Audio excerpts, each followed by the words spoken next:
The House on Mango Street is what's known as a coming-of-age novel. So a coming-of-age novel is one where the main conflict is really the character growing up. One reason, if you've been reading this book and thought, this book is just a little weird, it's not like a normal story. It doesn't have major action. There's no mystery to it. If you've been thinking that, you're right. And it's easy to think, well, this is not really a novel. It's just strange. And it is different from a lot of books. It's not like a fantasy book like Harry Potter, Percy Jackson. It's not a typical romance book. It's not a mystery. It's not dystopian. There's no society to overthrow like the Hunger Games. The main thing in this book is just the character learning about life. And so the conflict is a lot more subtle. So one thing you're going to do on this test is talk about how the character grows, how she learns over the course of the novel. So let's start at the beginning of the book. Now, I would consider the beginning of the book to be about pages 3 through 38. So that's that first chapter, The House on Mango Street, through the chapter And Some More, where Nenny is naming all the clouds and the girls are all name-calling each other. So what's her maturity level at the beginning? And explain it. I would say at the beginning, Esperanza is a child. I mean, she likes childish things. She likes to play games, jump rope. Actually, the jump rope thing about hips, I would consider that in the middle section. She likes to play games, jump rope, ride bike, the one bike with her friends. She's just a kid. And then what are her hopes, dreams, and goals at that point in her life? Well, if you look at that first chapter, The House on Mango Street, she does say she wants a house, and that's really consistent throughout the book. Wants a nice house that belongs to her family alone. Now, actually, her ideas of what she wants in a house do change over the course of the novel, because in that opening chapter, she's really talking about her family as a whole. She thought they'd get a house that had a basement and at least 3 washrooms so that they wouldn't have to tell anyone when they were taking a bath. And she wants a nice yard. And then later on in the book, she's talking about how she wants a house all her own. But she hasn't really said that in this chapter, that belongs to her family alone. So she wants a nice house, something permanent, a place where she can belong. So that's definitely one thing she wants at the beginning. Things like other goals, if you go to the chapter Boys and Girls on pages 8 and 9, there she talks about how much she wants a friend and how her brothers have each other, and she's got her younger sister Nenny, who's much more childish than her. And on page 9 it says, someday I will have a best friend all my own, one I can tell my secrets to, one who will understand my jokes without my having to explain them. Until then, I'm a red balloon, a balloon tied to an anchor. So she wants a best friend who understands her jokes and secrets.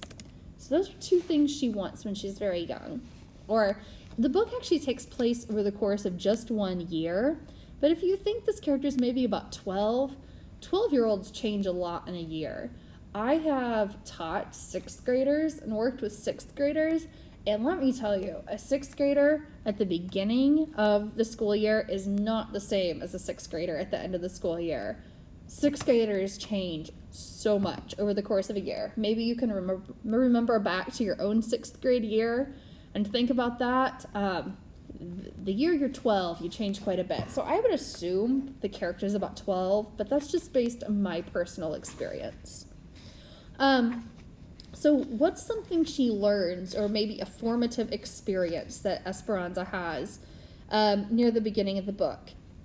The thing is, this could depend on you. You could think, what's something she learns? You know, one thing is, you might write about Louis' cousin stealing the car. She might learn something from that. She might learn, you might look in the chapter on Marin, because she talks about things she learns from Marin. If you go to pages 26 and 27, on page 27, she says she's older and knows lots of things. She's the one who told us how Davy the baby's sister got pregnant and what cream is best for taking off mustache hair. And if you count the white flecks on your fingernails, you can know how many boys are thinking of you, and lots of other things I can't remember now. So those are some things that she might learn, or just some life lessons that she might realize during that period in her life. Anything like that is going to work there. Let's go to the middle section. There is quite a bit in that middle section. If we consider it starting on page 39 and going through 73, I mean, that's pretty much, that's a good chunk of the book. In that section, I would sum it up by saying Esperanza, she starts getting older. Like, she starts, she starts realizing what it's like. She starts wanting to be like an adult. She thinks of her body as adult-like, and she starts having some romantic feelings towards boys in general. She starts noticing guys, and they start noticing her. So I'll put in here, she starts growing up, thinks about body changing. I know, sounds kind of embarrassing. We're doing like health talk. Starts thinking about boys romantically. So less childish. She's more, she's starting to change, starting to grow up there. Her hopes, dreams, and goals in this section. Now, there can be a lot of different things that you wrote about here. And, I mean, there are a lot of answers that could work. I mean, she wants to, on the chapter A Rice Sandwich, on page 43, she wants to fit in with other kids and eat in the canteen. So we've got that kind of just wanting to belong, not wanting to be different and looked at like she's strange, which I would say is something that people really start to feel around 6th grade. We've just got that embarrassment again. Embarrassment over old shoes at the baptism dance. So in the chapter Chanclas, on pages 46 through 48, like, we've got that embarrassment again. She just feels like she doesn't fit in. Like, she just feels like kind of like a freak. That's kind of a theme here. We get the chapter hips. She talks about how she wants hips. That's a sign of being grown up. She gets a job. Gets her first job. That's something else that happens. She starts, thinking more about death, actually. I'm going to put that under formative experiences. Grandfather dies, and she thinks about her father dying. I'd say that could be something that would affect kind of her outlook on life. In the chapter Born Bad, which is kind of my favorite chapter, I just love that opening line. She talks about her Aunt Lupe dying. Aunt Lupe dies. Esperanza feels guilty for mocking her aunt. Formative experiences in this section, though, I mean, this is where we get some creepy stuff. Negative attention or inappropriate attention, more so. I'm going to put inappropriate attention from men. So, like, at our first job, you might think, what happens at our first job? I'd say that's a life lesson or formative experience that you can't trust some people. that some people are going to view her not as a child, but as kind of an object. We've got the one, her first job. We have the experience with the high heels. So the high heels. We've got quite a bit in this section that a person could easily write about. Things that really influence her. And that section is sire. She wants attention from boys. Like sire in general. She's wondering what it would be like to be kissed.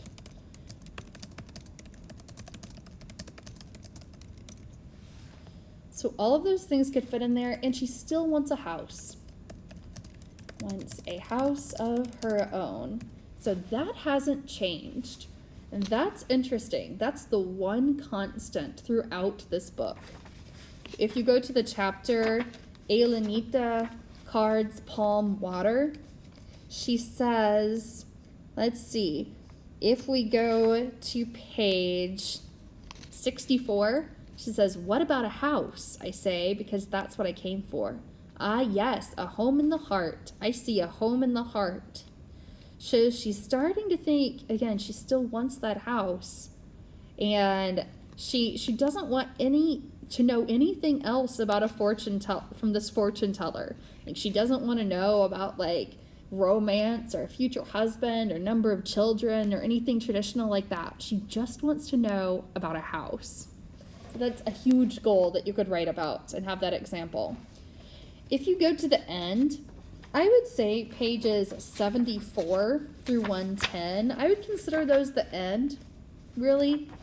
And this is the place where the whole book starts to get a lot darker. We've got the story of all these people who are trapped in their circumstances. We've got Rafaela, whose husband keeps her locked up, Sally, who's abused by her father, Minerva, who has the abusive husband who comes and goes. I mean, we just have so much in that section about the red clowns, like Esperanza, something bad happening. I don't know if she's just kissed against her will or it's much worse. It's not clear, but this section is darker. So this section, Esperanza, has a lot of experiences. It's kind of confusing how to word this. Negative experiences with relationships / guys. We'll put guys. Negative experiences and thoughts. I'm kind of revising as I go. This is where she really starts to think a lot about gender roles. To think a lot about gender roles, relationships, expectations, and life choices in general. So I would say her maturity level is she's thinking about what it really means to be an adult, thinking about what it really means to be an adult and have your own life. She's thinking about how much she wants control. So if we have this section, the middle, she's, kind of the fun stuff about growing up. Like, oh, I'm becoming an adult. It's exciting. Oh, I like guys. Towards the end, she's thinking more about the responsibility aspect of growing up. And just having to pursue opportunity. And so I'll have you finish this section on your own because I think you can. So what are some of her hopes and dreams in the end? She clarifies that hope of a house, what she wants in a house. She gets more into detail. She really starts talking about how she wants control over her own life. I actually will add some. Wants control of her own life. Another word for that is autonomy. She doesn't want to have to ask permission. We know this because she wants a house. House all her own, but she's not super selfish. She wants to share opportunity with others. We know that because of that bums in the attic section. And here you might include an examples of women who are trapped in their life circumstances. You might give a specific example of a lesson that Esperanza learns from Sally or Rafaela or Minerva. She kind of learns lessons about how not to live life, and that would be a very good thing to put in that end section. All right, so that's it for this video. Hopefully that gives you an idea thinking about how Esperanza grows up or comes of age over the course of the house on Mango Street. Again, in the beginning, she's just a kid. You know, she's got some complaints. She wants things that are nicer, but she can't quite put into words what she wants. That trend of belonging kind of fits through it. In the beginning, she just wants a best friend who understands her jokes. In the middle, she wants to kind of belong to a group, and she wants, you know, romantic relationship. In the end, she's thinking she wants control over her own life. She wants to decide and not be dependent on others. So that's kind of a way that she grows up as well. So, yeah, this is just kind of an explanation of how a coming-of-age novel works.